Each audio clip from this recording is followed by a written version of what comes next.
right.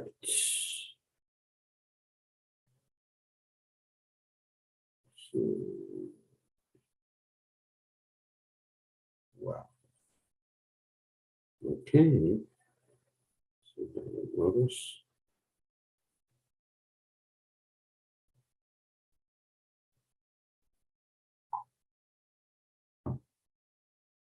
Check to see if we're online. Yes, we are live. Okay. Let's get going. Okay, so today is a very special day on the Vaishnava calendar. Let me just change my background. So, see the mess here. That's better. So today is a very special day on the Vaishnava calendar. In the Vaishnava calendar, it's the appearance day of Lord Varaha, the boar incarnation of the Supreme Personality of Godhead. And we're going to speak about him today, rather than giving our normal class on the Chaitanya Charitamrita. So, without further ado, we will chant Jairanamādhava. Give me a second. All righty, here's the guitar.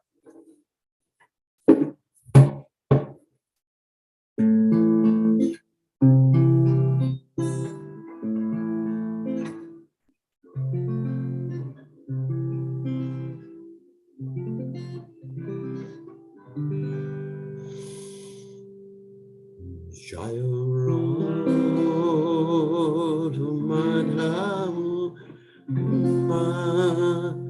Jaya Kunja Vihari Jaya Radha Jaya Kunja Vihari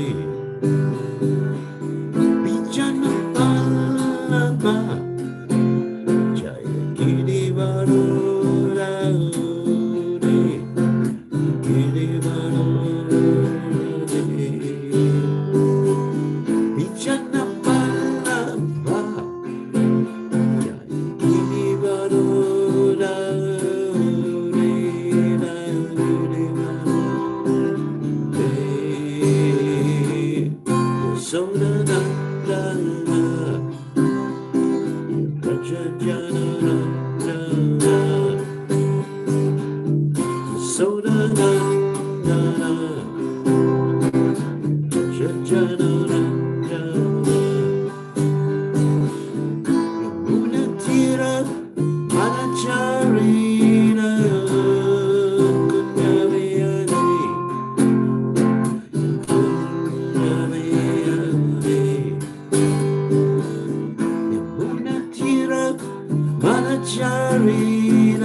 Hare Krishna, Krishna Krishna Hare Rama Hare Rama, Rama Rama Hare Hare Krishna Hare Krishna, Krishna Krishna Hare Hare Rama Hare Rama, Rama Rama Hare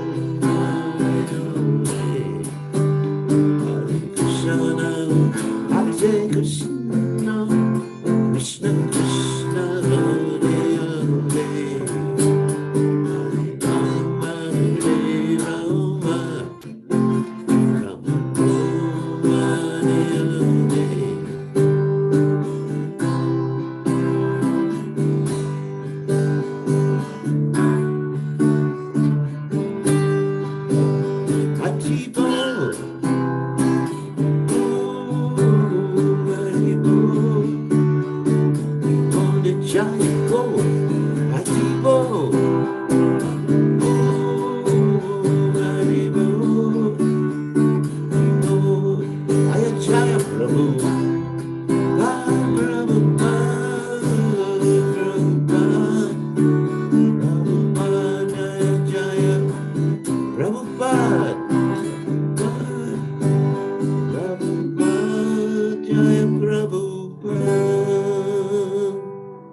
Jai Om Vishnupad Anamahamsa Ayurvedicacharya, also Tada Satashi Shimad is divine grace.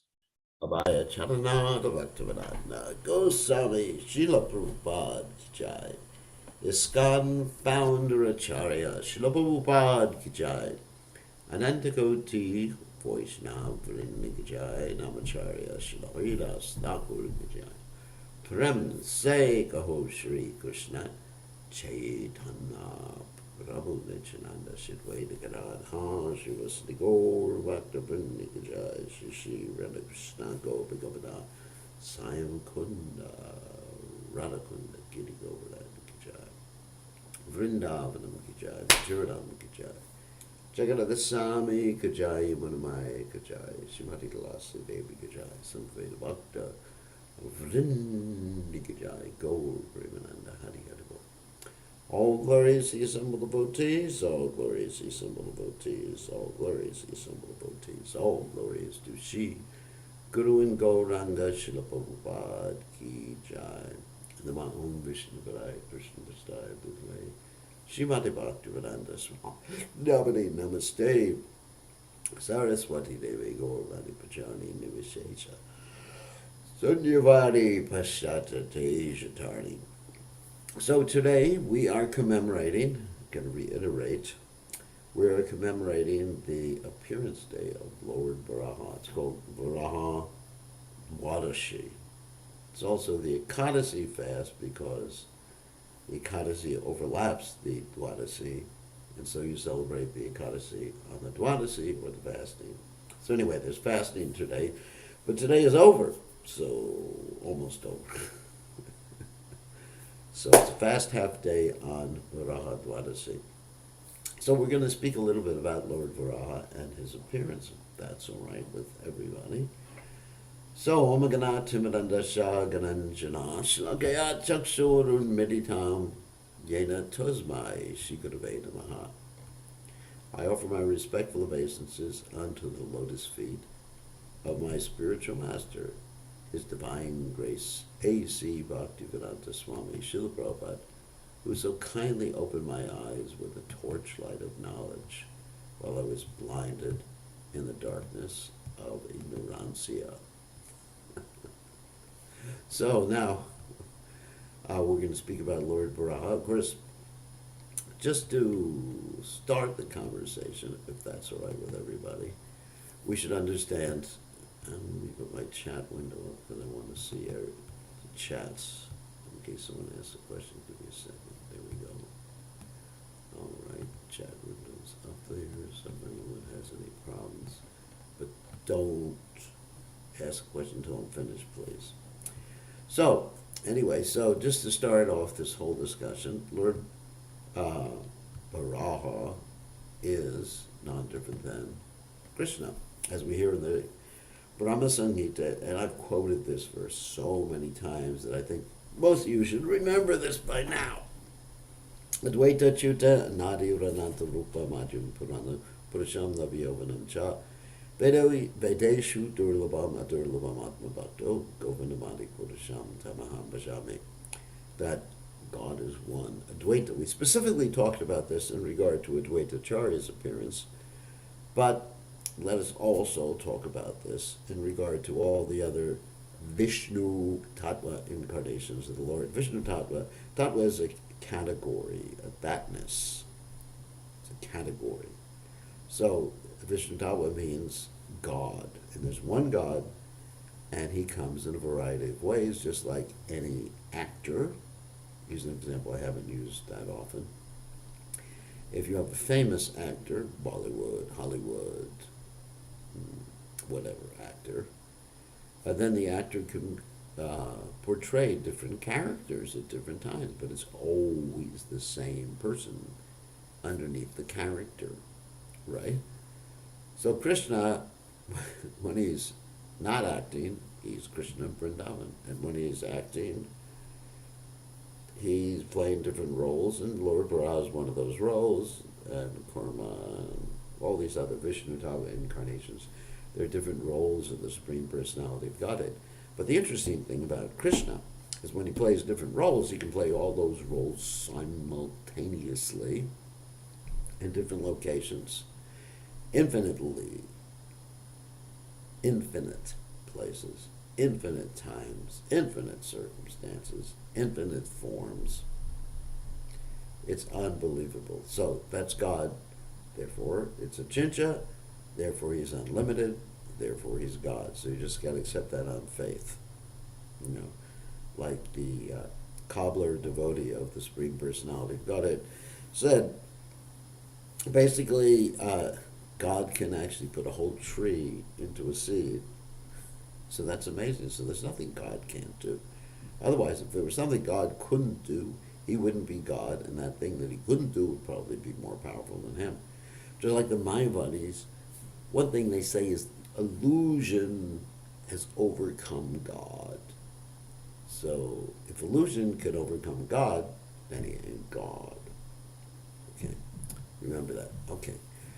So let's get into the story of the appearance of Lord Varaha, and we understand he fought with the demon Haranyaksa, so that story is connected with the story of Lord Varaha, and somewhat the story of Haranyakashipu is connected because Haranyaksa and Haranyakashipu had the same parents. They were brothers, Bratashri, Matashri, Bratashri, Pitashri. Okay, here's the story, and it's, like I said, it's very similar to the story of the appearance of Haranyakashipu, the story of, anyway. Okay, let's go. So once upon a time, there was the mother of the demons. Her name was Diti, and she felt really lusty. And so she was thinking, where's my husband? And her husband, of course, is Kashyapa Muni. And she became so lusty, she was grabbing at his cloth like this, you know. And he tried to pacify her, said, no, this is not appropriate. Why is it not appropriate? Because the mentality of the parents at the time of conception and the surrounding auspicious or inauspicious factors influence what type of child they're going to get. Now, there's two things that go into a child's psychology, mentality, proclivities. One is the nature. Nature means what they're born with. In other words, that comes from what type of soul was attracted to coming into the mother's womb because of the parents' mentality at the time of conception. Mentality. So if they're lusty, you get a lusty soul. And if they're Krishna conscious, you get a Krishna conscious soul. As simple as that. You attract. It's the law of attraction. One law of attraction. So anyway, Kashyapa tried to pacify her and say, it's not the right mood, not the right time. This time you're going to get in trouble because Lord Shiva is going around in this time, and you better hold it. And she was just determined, and they had a relationship. And Diti knew that she had done something wrong, and she prayed that her embryo would not be killed by Lord Shiva. So her embryo was not going to be killed by Lord Shiva, nor was her child going to be killed by Lord Shiva. But Kashyapa, her husband, said, he's a great Brahmin. He said, actually, they will be demons, your children. You're going to have 2 children. And they're going to be demons. And Diti was thinking, it's better they're killed by Krishna than by Lord Shiva, because if they're killed by Krishna, they're liberated. So she became pregnant, and there was darkness, and the demigods got all worried, and they asked Lord Vishnu, what's happening here? Why is there so much darkness in the universe? And then Lord Krishna, or Lord Vishnu, responded with the story of Jai and Vijay. Jai and Vijay, of course, are the 2 gatekeepers of Vaikuntha. And these 2 gatekeepers of Vaikuntha were guarding the 7th gate. Like sometimes you hear about 7 gates to heaven or something like that. Even in the Western world, you hear about their 7 gates. So anyway, once upon a time, the 4 Kumaras, and we've been talking about the Kumaras in our Chaitanya Charitamrita class, how they were Brahmavadis, remember yesterday's class, and they became attracted to Lord Vishnu by smelling the tulsi leaves and flowers offered at his lotus feet. So they were on their way to see Lord Vishnu. This is before they actually became pure devotees. So on the way to see Lord Vishnu, they passed through these heavenly gates, or the gates to Vaikuntha. Let's say the gates to Vaikuntha, not really heaven. So they passed through the gates to Vaikuntha. 6 of them they went through, and in the 7th they were stopped by Jai and Vijay. And they got really angry at Jai and Vijay. Said, what is this? You are acting like demons, in spite of being the doorkeepers of the Lord's abode. You are actually acting like demons and stopping some innocent young personalities. You belong in the material world. We curse you to take birth in the material world. So there was a big ruckus, and in the meantime, Lord Vishnu comes, and the 4 Kumaras smell the tulsi leaves and flowers offered at the lotus feet of Lord Vishnu, and they become devotees. And Lord Vishnu says, you curse them properly, so I'm not going to negate your curse, so let's give them a choice. They can take 3 births, this is Jai and Vijay, 3 births as demons or 7 births as devotees. So they were thinking, we want to, what? Become demons. Why? So we can go back to Godhead sooner. You have to take 7 births as devotees. It's nice being a devotee, actually. So I don't know why they didn't choose that. But it was the Lord's plan. This whole thing occurred because Krishna wanted them to be cursed. Why? Because Krishna likes to engage in different exchanges, loving exchanges or rasas with his devotees. So when Krishna fights someone on this earth, he really prefers to fight with a devotee. Why is that? Because this is the chivalrous relationship. And, Krishna doesn't like as much the fight with demons, but he does that sometimes too. But he likes to fight with devotees. So actually there was one demon that Krishna didn't even want to touch, and he wanted to kill him because he was such a low class. His name is Kalyavana. So what happened is that Kalyavana approached Krishna to asking him to fight, and Krishna just ran away. And Krishna ran into a cave, and Kalyavana followed him into this cave. And when he went into the cave, Kalyavana saw there was someone lying on the ground covered by a cloth that looked like Krishna's cloth. So Kalyavana got very angry, thinking, that's Krishna, he's just a coward, he's just trying to hide. So he kicked the person who was lying on the ground. The person got up and looked at Kalyavana with his eyes, and he burnt Kalyavana to ashes. That person was called Muchu Kunda, not Muchi Kunda. Muchi Kunda would mean a dirty lake, but Muchu Kunda. So anyway, and the reason that person was able to burn Kalyavana with his glance is that he had been fighting for the demigods previously and gotten really tired. And the demigods gave him a benediction that whoever woke him up could be burnt into ashes by his glance. So in other words, Krishna didn't really want to personally kill the demon. He just thought, this demon is just too low class for me. So Krishna prefers to fight with devotees. Because this is just like if you want to play tennis or baseball or any sport, cricket, and unless you're a professional, you'll actually want to do it with friends. You'll ask your friends. I remember when I was young, I would play baseball, and I go to my friends and say, want to come out and play baseball. I wouldn't go to my enemies and play baseball with them. So Krishna comes to his friends or his servants, and he plays, not exactly baseball. I guess Krishna must have an incarnation that he plays baseball in. But, he has this fighting exchange, and you may say, this is terrible, he's killing. But he's not killing.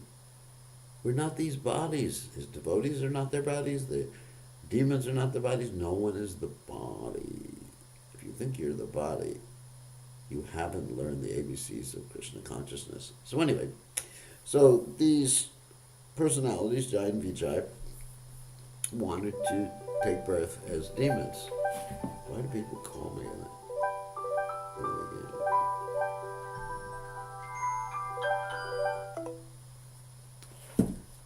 People have this very nice sense of timing to call me in the middle class. So, getting back to the story. So they said, we'll take birth as demons. And so what happened is that there were inauspicious omens before they appeared. There were earthquakes. There were jackals howling. Actually, she-jackals howling. Usually the she-jackals are a little quiet. There was blood coming from the cows rather than milk. The deities were crying, oh my God, how's that possible? The planets were going in retrograde. Now that's an astrological phenomena where the planets seem to go backwards because of the relative movements of the different planets. I'm not going to get into what that means exactly. Then the demons appeared. So Haranyaksa, he was the younger one. Haranyaksa was the older one. And the first thing he did is when he appeared, he went to heaven with his club, and the demigods ran away. And he was thinking, I got to fight. I want to fight. No one's willing to fight with me. Even these demigods, they're just like hopeless, helpless, and hopeless. I thought I asked everybody not to put anything in the chat window until I finish. Please don't do that, because it's just like, it actually diverts me from the class. So anyway, but I do keep it open in case there is some technical difficulty. So anyway, getting back to the point. So then he went to Varuna, who's one of the demigods, to fight. And Varuna, he didn't want to fight him. he understood that Krishna was supposed to fight him. And Varuna said, I'm just too old to fight. You should fight with Vishnu and you will be killed by him. And so at this point, Haranyaksa was thinking, where is this Vishnu?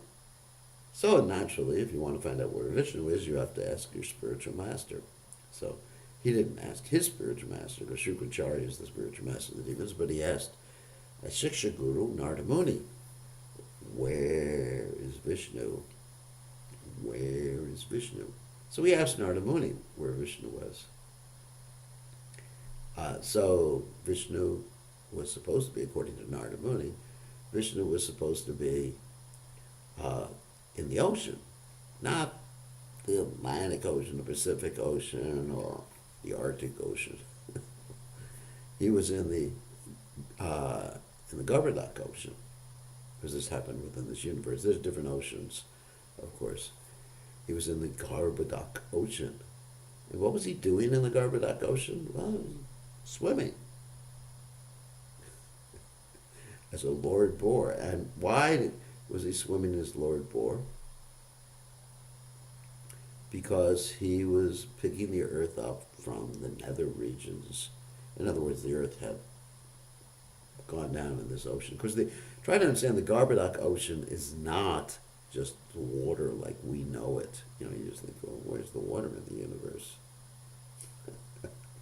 It's a far more subtle, ethereal type of element.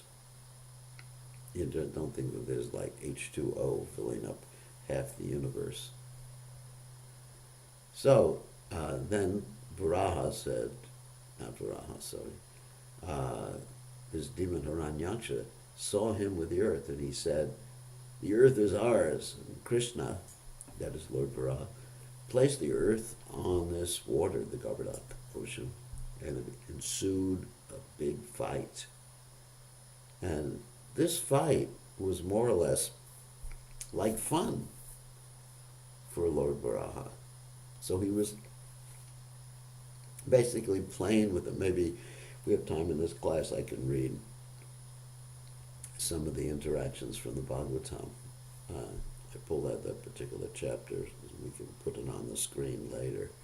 So he began to fight and play. And Lord Brahma said, stop playing with him. You know, it was giving Lord Brahma some anxiety. Lord Brahma knew he was God, but still, sometimes, you know, because of rasa, because of the Leela, even the devotees get an anxiety. Lord Brahma said, stop fighting with him. Krishna laughed and fought. At one particular point, the Lord's mace fell down, and the demons said, pick it up, you know, this is chivalry. So these demons, it's not that they were just like really low-class demons. Of course, they're low-class, but they're not really like without any rules. They respected rules of combat. So they were enjoying this chivalrous exchange. It wasn't just like some dogs biting each other. It was a fun experience for both of them. That reminds me of the story when Krishna and Arjuna and Bhimsen went to conquer Jarasandha. Now Jarasandha was a very interesting personality, you know, low class too, because he was going to kill a whole bunch of kings and offer them to sacrifice, as sacrifice. But still, when Jarasandha was fighting with Bhimsen, every night they would stop and they would all eat together. Hopefully it was prasadam. They would all eat together and joke, and during the day they would fight, and they would only fight during certain times, from sunrise to sunset. So it wasn't just like a no-rules battle. These things were extremely chivalrous and fun for all of the participants. So what happened is, at one particular point, Krishna took out the Sudarshana. The demon threw his mace, and Krishna kicked it away. Then he caught his mace, and he tried to kill Krishna or Lord Varaha with a trident. That trident was pierced or cut to pieces by Sudarshana. Then the demon disappeared and had more magic, black magic, and there were stones and pus and blood and everything like that, and even naked demonesses that appeared to bewilder Lord Varaha. Of course, Lord Varaha can never be bewildered. But Krishna used Sudarshana. The word Sudarshana means very auspicious vision. And so when Krishna uses Sudarshana, it not only cuts off people's heads, which is an interesting thing, but it also creates an auspicious vision and dispels all sorts of black magic and everything like that, which is interesting also for us. Like I know many devotees are very much worried, very, very worried about black magic and curses and everything like that.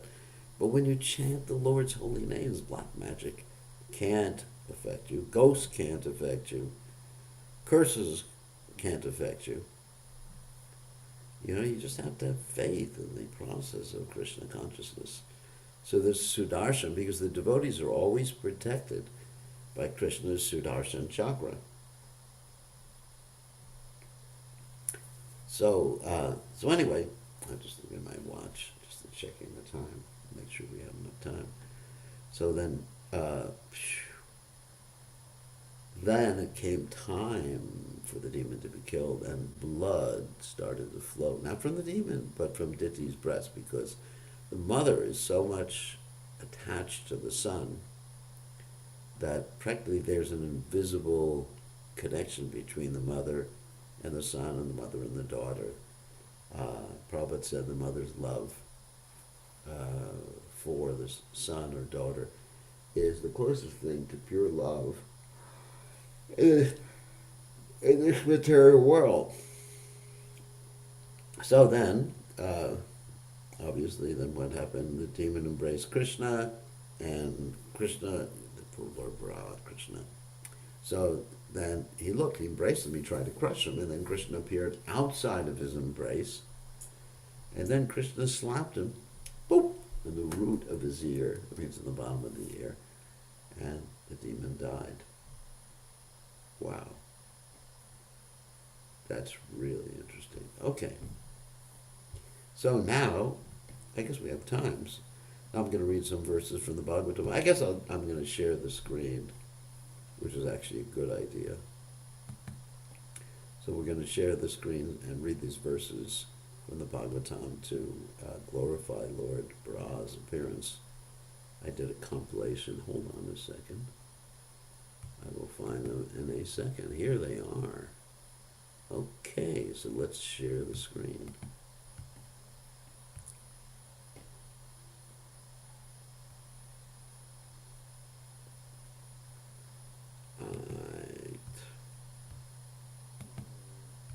Varaha doc. I think this is it. Yeah. And let me, hold on a second, I have to put the chat window somewhere so I can read. Otherwise, I will not be able to read this, because it will cover the verses. Okay, so this is from the third canto, 13th chapter, text 1, beginning with text 1 of the Srimad Bhagavatam. This deals with the appearance of Lord Varaha. Of course, we understand that Lord Varaha actually appeared from the nose of Lord Brahma. Quite an unusual appearance. So, let's read this. Sri Shukadeva Goswami said, O king, after hearing all those most virtuous topics from the sage Maitreya, Vidura inquired further on the topics of the Supreme Personality of Godhead, which he adored to hear. Let me just go a little ahead with this. Hold on a second. We don't have that much time.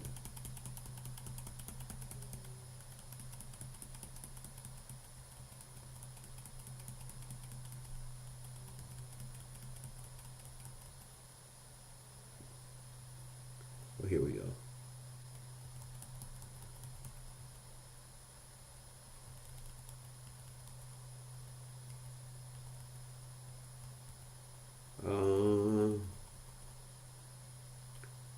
Okay.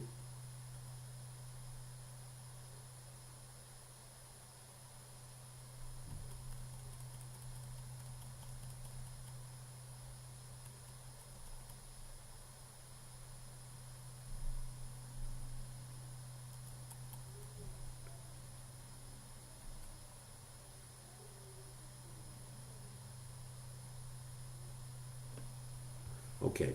It starts with Manu. She Manu said, "O all-powerful Lord, O killer of all sins, I shall abide by your order." He's talking to Lord Brahma. Now, please know, let me know my place and that of all the living entities born of me. O Master of the demigods, please attempt to lift the earth, which is merged in the great water, because it is the dwelling place for all living entities, if it can be done by your endeavor and by the mercy of the Lord. So in other words, Lord Brahma was thinking, how am I going to lift the earth planet up? Sri Maitreya said, thus seeing the earth merged in the water, Brahma gave his attention for a long time to how it could be lifted. Brahma thought, while I have been engaged in the process of creation, the earth has been inundated by a deluge and has gone down to the depths of the ocean. What can we do who are engaged in the matter of creation? It is best to let the Almighty Lord direct us. O sinless Vidura, all of a sudden, while Brahma was engaged in thinking, a small form of a boar came out of his nostril. The measurement of the creature was not more than the upper portion of a thumb. O descendant of Bharata, while Brahma was observing him, that boar became situated in the sky in a wonderful manifestation, as gigantic as a great elephant. Struck with wonder at observing the wonderful boar-like form in the sky, Brahma, with the great demigods like Marichi, as well as the Kumaras and Manu, began to argue in various ways. Is this some extraordinary entity come in the pretense of a boar? It is very wonderful that he has come from my nose. First of all, this boar was seen no bigger than the tip of a thumb, and within a moment he was as large as a stone. My mind is perturbed. Is he the Supreme Personality of Godhead, Vishnu? While Brahma was deliberating with his sons, the Supreme Personality of Godhead, Vishnu, roared tumultuously like a great mountain. The omnipotent Supreme Personality of Godhead enlivened Brahma and the other highly elevated Brahmanas by again roaring with his uncommon voice, which echoed in all the directions. When the great sages and thinkers who were residents of Janaloka, Tapaloka, and Satyaloka heard the tumultuous voice of Lord Babor, which was the all-auspicious sound of the all-merciful Lord, they chanted auspicious chants from the three Vedas. Playing like an elephant, he entered into the water after roaring again in reply to the Vedic prayers by the great devotees.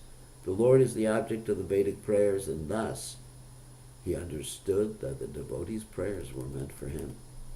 Before entering the water to rescue the earth, Lord Boar flew in the sky, slashing his tail, his hard hairs quivering.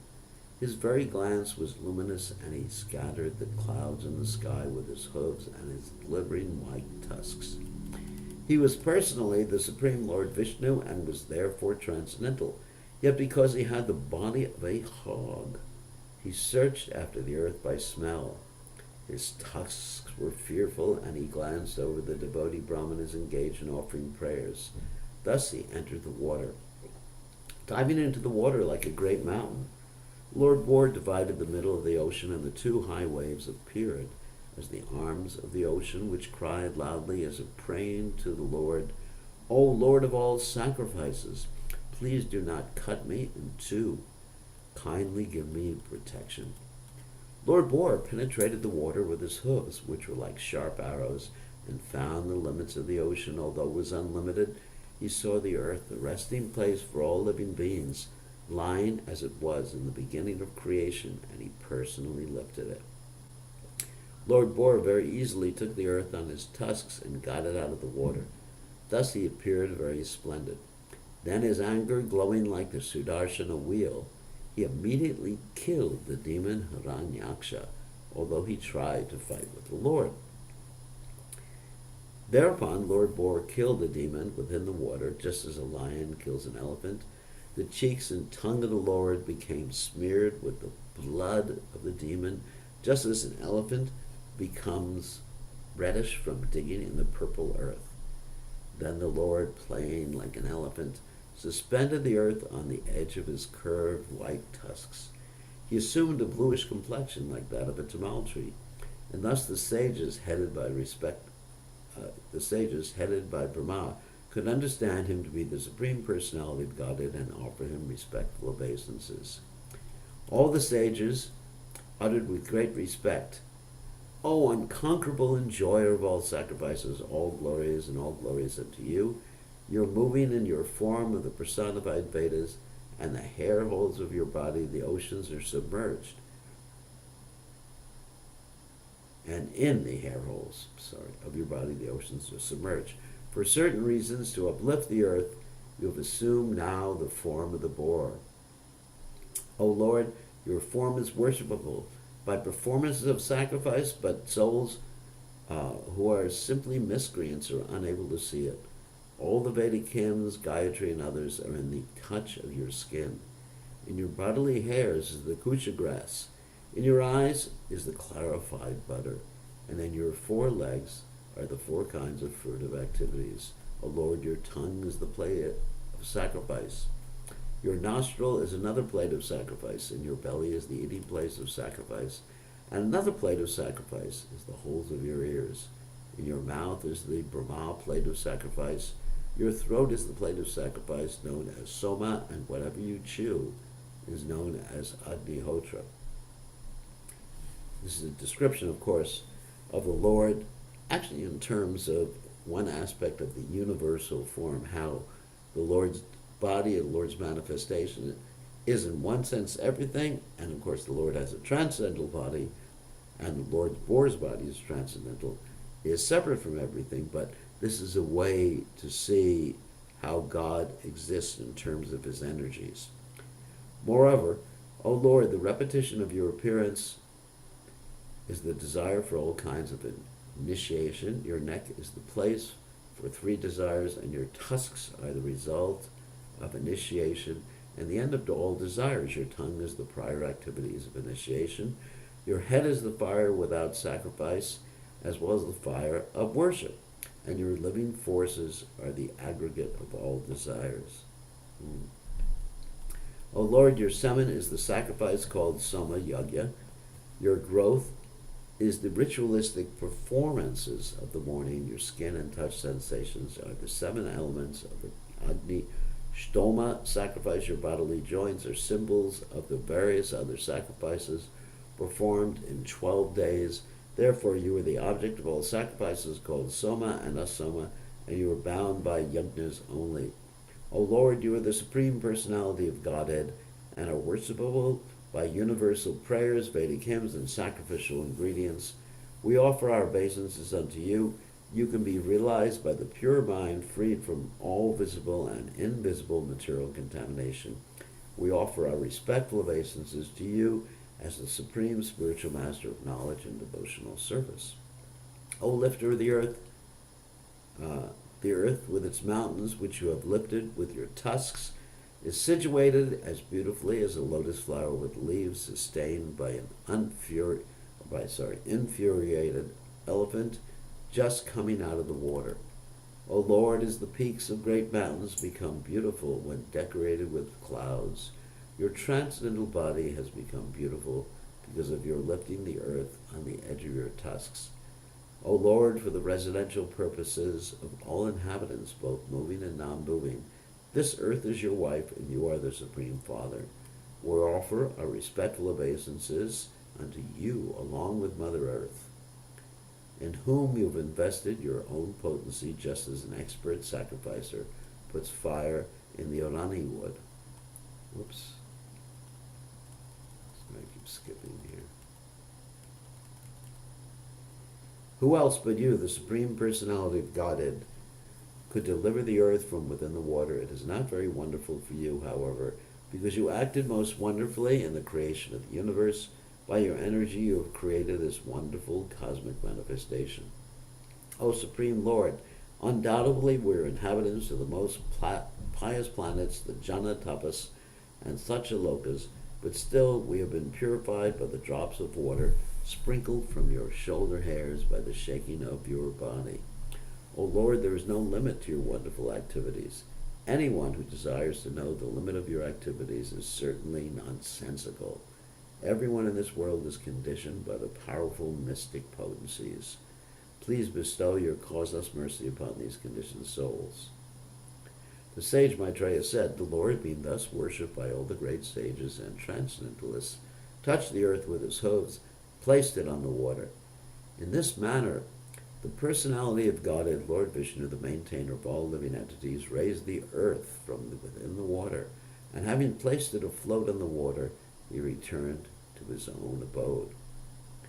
If one hears and describes in a devotional service attitude this auspicious narration of Lord Bor, which is worthy of description, the Lord, who is within the heart of everyone, is very, very pleased. Nothing remains unachieved when the Supreme Personality of Godhead is pleased by someone.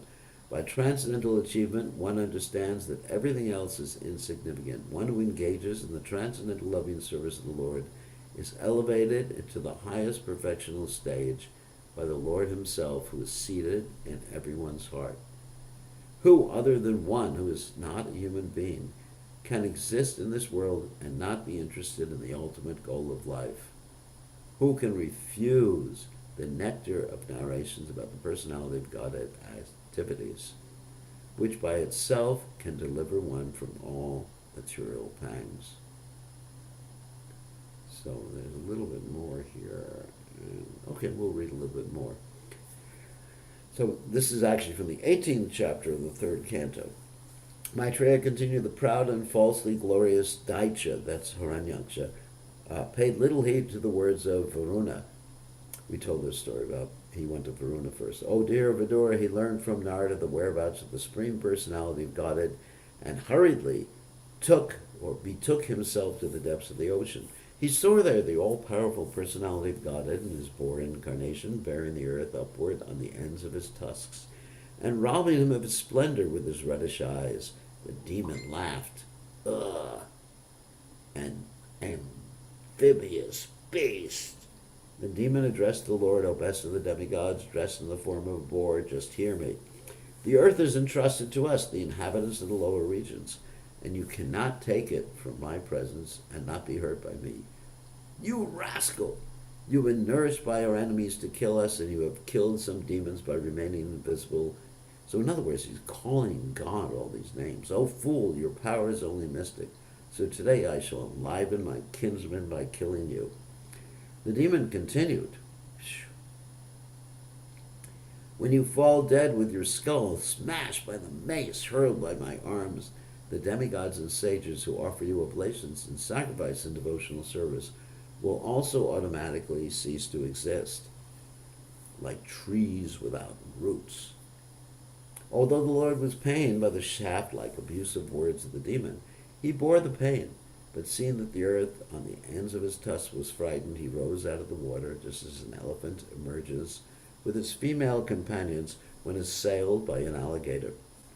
The demon, who had golden hair, so he had blonde hair, on his head and fearful tusks, gave chase to the Lord while he was rising from the water, even as an alligator would chase an elephant. Roaring like thunder, he said, Are you not ashamed of running away before a challenging adversary? There is nothing reproachable for shameless creatures. The Lord placed the earth within his sight on the surface of the water and transferred to her his own energy in the form of the ability to float in the water. While the enemy stood looking on, Brahma, the creator of the universe, extolled the Lord, and the other demigods rained flowers on him. So, actually we should take some questions. So what you see here, very chivalrous activities, like you see the demon calling the Lord names, and the Lord will call the demon names. And in this way, they're going back and forth, just playfully engaged with each other. So this is a Leela. And the demon is also enjoying, of course the demon's actually a devotee, the demon's enjoying this Leela, And the Lord is enjoying the Leela. You may say, how is a demon enjoying the Leela? Well, this is chivalry. When people are in a chivalrous mood, you enjoy fights. Even if you lose, you enjoy the fight. Okay. So now we will end the sharing and take some questions. And the first question was Jai Radhika, who asked in the middle of class. Hold on a second, let me unmute you all. So, Jai agreed to become demons to return hell back to home quickly in 3 births. However, as demons they merge into Krishna. So use your mukti, for which I thought destination to be a Brahman Jyoti. Yes, they, in between births, they merge and then they just pop right out again for the next birth. They had to do something in the meantime. They weren't going to go back to the spiritual world because they had to wait 3 births. And actually, it's mentioned that these 3 personalities took birth as Jagai and Madai, and that was their, you may say, the 4th birth, but Jagai and Madai got association with Lord Chaitanya Mahaprabhu, so that was like being in the spiritual world. So when you hear about these demons, you may think, especially the demons who are devotees, why does the Lord put them into such a miserable circumstance? Well, to tell you the truth, Haranyaksa was not suffering. He was enjoying this interaction with the Lord. That's Leela. That's chivalry, one of the indirect rasas. And there's anger, one of the indirect rasas. There's humor, one of the indirect rasas. There's ghastliness, one of the indirect rasas. So he's enjoying that, just like Ramana enjoyed that indirect rasa with the Supreme Personality of Godhead. So we shouldn't look at even the demons' consciousness, that is, demons who were devotees in essence, we shouldn't look at them from a materialistic perspective, because it's not really like that. Their consciousness is Krishna consciousness. Try to understand that. So we have another question by Gopal Das. Oh, that's good. So what's the question, Mr. Das? In these verses in the Bhagavatam, Haranyaksha was talking about his kinsmen and how Lord Vishnu had killed them or harassed them in various ways. But Haranyaksha and Hiranyakashipu were said to be the 2 first demons in the universe. So how could That's they have... That's a good question. Diti is actually the mother of all the demons. Just to fill you in, Diti is actually the mother of the demons, and Haranyaksha was actually the first demon in the universe. It was probably some previous day of Lord Brahma. I mean, that would be my speculation. Previous day of Lord Brahma that this occurred. So, I mean, that's how I would explain it. Thank you. So you have to ask some expert if that was the right explanation. Did Haranyaksa submerge the earth by itself, submerged in the Garbhodak ocean? That's an interesting question too. Like Prabhupada sort of indicated that Haranyaksha was like the modern day people who drill for oil in the earth, and they disturb the earth's balance and the earth goes down. Although that's not there in the verses, in one of Prabhupada's purport, he doesn't indicate that it was something to do with Haranyaksha's actions. So that's very interesting. Obviously, if Prabhupada said that, there's something there from the Acharyas, because Prabhupada doesn't speculate, obviously. So Prabhupada is citing one of the Acharyas, so that it would appear that Haranyaksha had something to do with the earth being submerged. Why did the earth? Because Prabhupada talks about the modern day people who mine the earth or drill for oil in the earth, and it disturbs. And that is true, actually, when you drill into the earth. I mean, even scientifically, it would disturb the rotation of the earth to a certain extent, and we are disturbing the earth to a great extent. Could you please explain how one can be born as perspiration, as mentioned? Jaya Kadasi Kata. I'm not so familiar with that. But, if one could be born.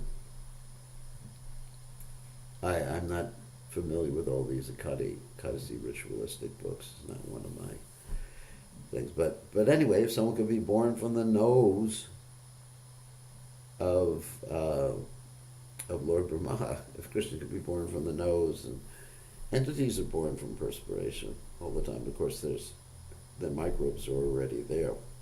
Then certainly that's not inconceivable. So, next one. How is Narada Muni Haranyaksa's Shiksha Guru? Well, Shiksha Guru means he gave him instruction. He's not an eternal Shiksha Guru, but any Guru who gives you instruction is a Shiksha Guru. Shiksha means instruction, and he's Guru, so Shiksha Guru. It's not that, sometimes we have Shiksha Guru for a particular occasion, and sometimes someone is our deep, devoted, not devoted, but we are deeply devoted. Here's another one. Yes, there's two boar incarnations, white and red, and I'm not aware of all the details with both of those. You'll have to look that up. I'm sure if you look it up. No, Bhagavatam, it doesn't really get into so much detail about that, and I'm primarily presenting things from the Bhagavatam. But I know that there are two different boar incarnations. Perhaps in the Acharya's commentaries that's mentioned. So, anyway, so Lord Boar appears, or Krishna appears, as a red boar and a white boar, Shveta. And also there's the combined incarnation of Varaha and Nrsimha too, one you don't even know about.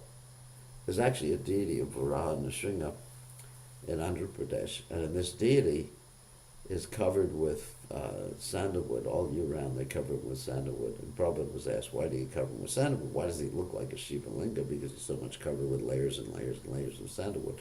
And they only uncover him once a year. And Prabhupada answered, to keep his head cool, because he's so angry. So that's an interesting thing. Yeah, it's not that I know everything. I know Krishna, Yasmin Vigate, Sarvamevim Vigatam Bhavati. Okay, any other questions? Does anyone else have questions?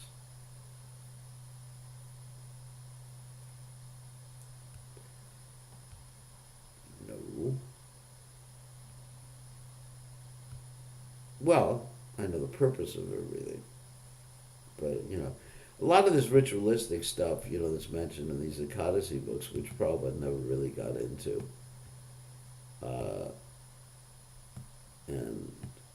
It's not really the mood of His Divine Grace Srila Prabhupada. Prabhupada considered preaching to be the most important thing. And of course, Prabhupada did follow Ekadasi. He did not eat grains or beans on Ekadasi. But Prabhupada had special preparations made on Ekadasi, and he preached Krishna consciousness. Prabhupada really personally didn't get into this esoteria. Well, there's things that I don't know that do matter.